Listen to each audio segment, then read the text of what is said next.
Donald Trump's trade policies are a spanner in the works of the G7 summit, but two friends say they'll engineer strong, responsible, transparent multilateralism.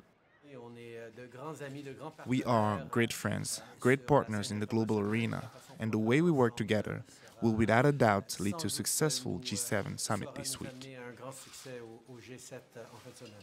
French President Emmanuel Macron and Canadian Prime Minister Justin Trudeau met in Ottawa, displaying unity ahead of what looks to be a tricky two-day summit. The G7 comes at a critical time, but it's also an occasion to compare viewpoints, to review essential issues on new multilateralism, which could be economic, geopolitical, environmental. At least for us, there's a real convergence. The United States has hit all other countries in the G7 with import tariffs on steel and aluminium. All of them have responded with levies on US goods or have threatened to do so.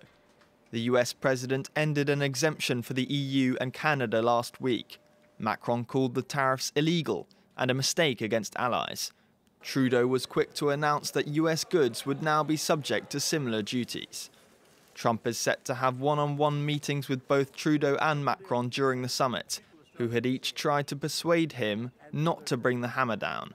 But even Macron, who formed a bond with Trump early on, is reported to have had a tense phone call with him recently. Trudeau has said G7 talks will be frank and sometimes difficult.